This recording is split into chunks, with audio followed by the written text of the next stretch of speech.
Across Europe, populations are plummeting. Infertility rates are up, and more of us are delaying or deciding against becoming parents. In our country, the problem of the population is the biggest problem. Some people are celebrating that living child-free is slowly becoming accepted, but others are worried that traditional values are fading away. Отхождение от этих традиций означает отхождение от Бога. Это чревато горькими последствиями. And this dramatic population decline could be a ticking time bomb for our economies. They want more kids because more kids will be more adults who will consume more things. You know, when you consume, you give money to someone. Throughout this series, I'm crossing Europe to uncover different perspectives on the continent's baby bust.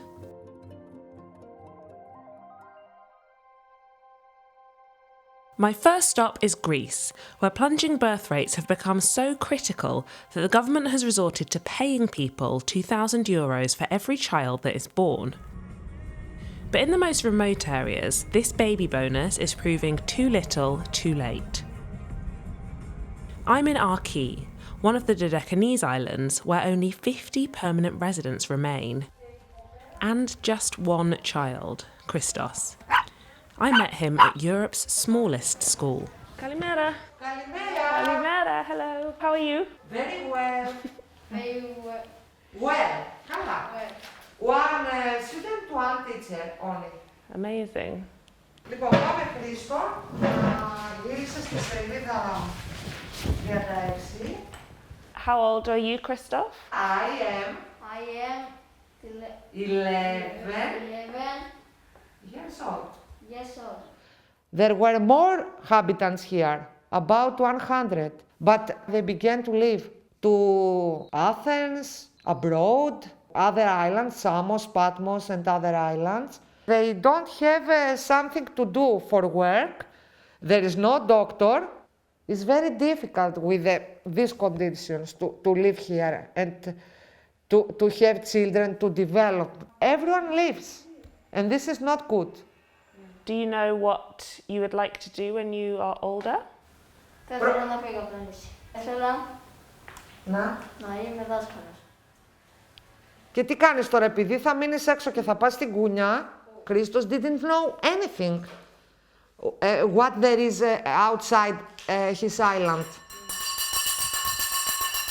Ωραία. Without intervention beyond the government's €2,000 baby bonus, places like Arki risk becoming completely empty. And hoping to be the ones to save these populations are an organisation called Hope Genesis. They financially adopt struggling areas and try to convince the women who live there to have as many babies as possible. They're funded by businesses and wealthy individuals who are also concerned about the lack of Greek babies being born. I joined them as they toured the Dodecanese Islands to see what difference their programme has made. Lipsi is an island of around 700 people. The population here is also in decline, but Hope Genesis have been working hard to change that. Local mayor and PE teacher Fotis Mangos met us off the boat. Hello. Welcome. Thank nice you. Nice to meet you. Nice to meet you too. How are you? Like my island? I think I do. It's very nice. Let's present you. Thank you. It's beautiful.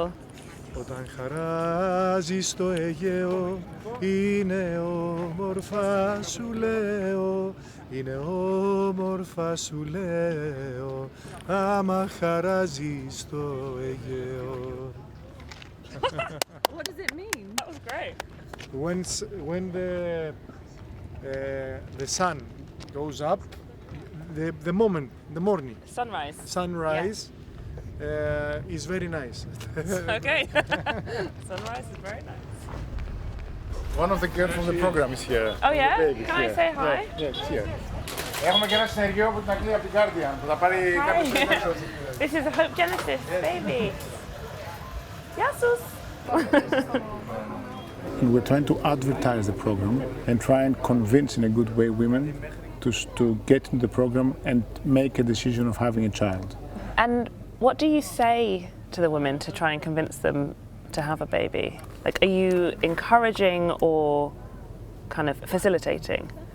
First of all, we're trying to identify why they are not having children. We initially thought that the cost was the main reason, but it's equally important the insecurity that these women feel.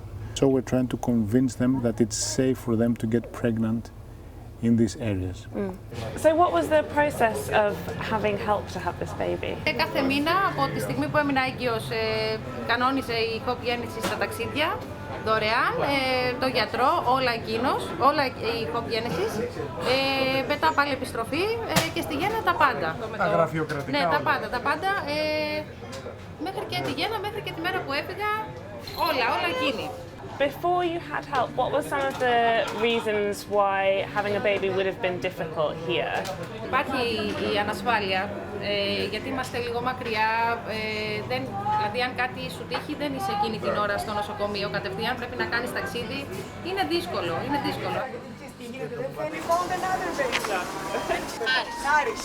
How old is Harris? He's about 9 months. I have another two, but my second daughter born in the program. She's now 3 years old. Do you think that you would have had these babies anyway if you didn't have the help? I wanted to have babies, but I didn't know if I would have 3 babies. This is sure. What happens to somewhere like this if people don't have babies? No children, no schools, no continue the island to have population.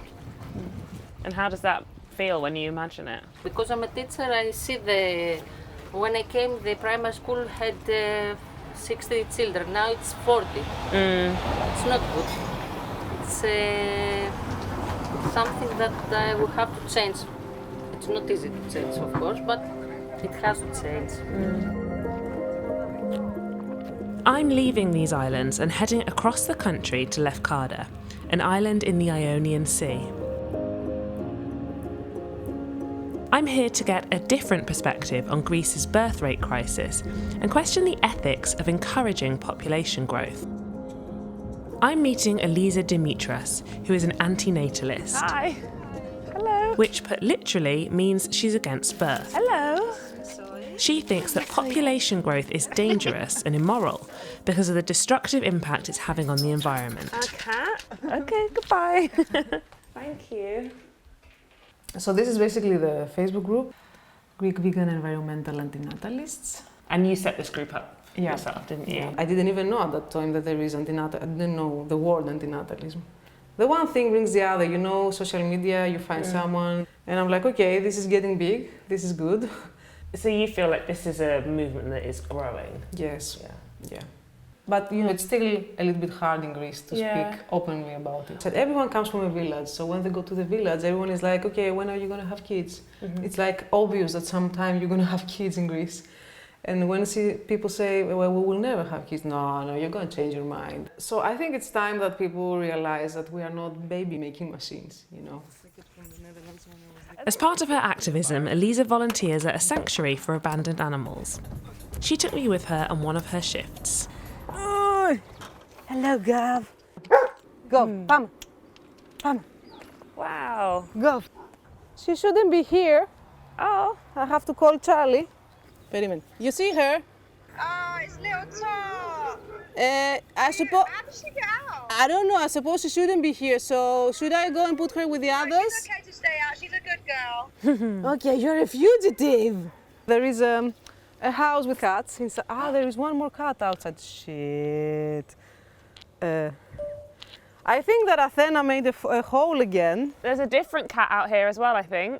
Oh God, where are the other 10? Drama. When I was at school, I collected all the cats from the neighborhood and I was taking care of them with the little money that I had. And when my mom died, I realized that all the cats cannot be, reproducing all the time, so I started sterilizing one after the other, and I managed to stop the colony in my area. Do you see a link there with just what you're saying about after your mum died, you realised that they couldn't keep reproducing, so you tried to sterilise them? I never thought about it like Really? this. Yeah, never. Governments across Europe are simultaneously trying to fight the fertility crisis and the environmental crisis. How can you do that? You cannot really save the environment by telling people to have more kids. This is exactly the opposite. So I think that they just want to be seen as they are like doing something for the environment, but at the end of the day this is green capitalism. More babies will become more adults and they will consume more things, they will build more houses, they will buy more cars. So everything is financially, based. I don't think there is any other reason than development and money. If you don't have kids, it's more than 70 times better than going vegan.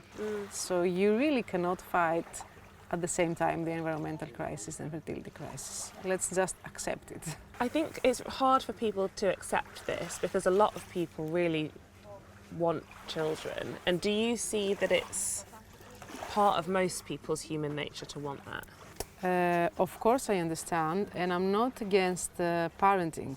I believe that it's humane and normal people to want to have kids, but I think that it's very selfish to say, no, I want to have my own kid with my own genes and my own DNA. I believe that at the moment, to have a kid, it's an environmental crime. How do you feel about the fact that the Greek government and Greek NGOs are trying really hard to push the birth rate up and make the Greek population grow? I feel frustrated when I think about it because they are focused on Greece and they don't look what's happening in the whole world. They don't understand, or maybe they understand but they don't care that, overpopulation is the biggest problem. So they only care about not losing the Greek genes. If you ask me, it's very nationalistic. Back in the Dodecanese Islands, Hope Genesis invite me along as they celebrate their latest success. Hi! I'm very well, how are you? They're opening a nursery on the island of Patmos, as their programme has generated 39 babies there in the last 2 years.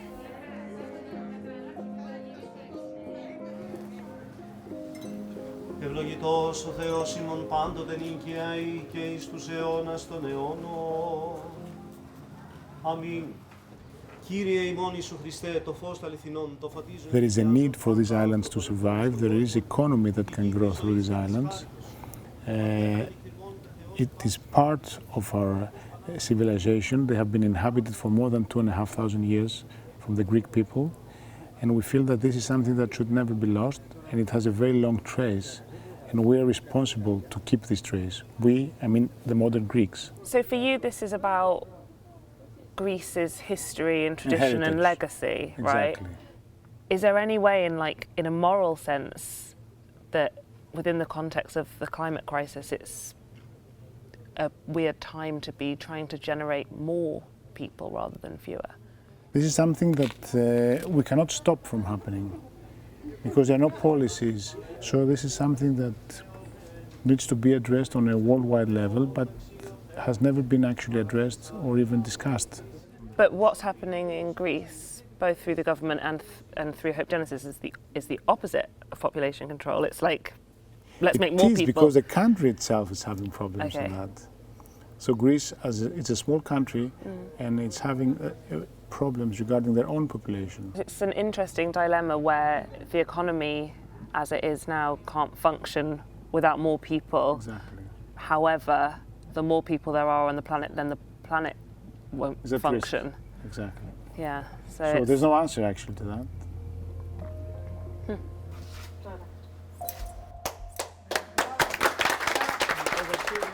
The question of how to balance economic growth against the climate crisis is Europe's most pressing dilemma.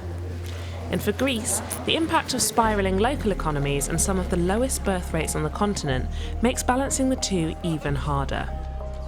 As Hope Genesis and Elisa continue to fight for opposing outcomes, both the planet and economies continue to buckle. The question is how the success or failure of either battle will affect our lives in the years to come.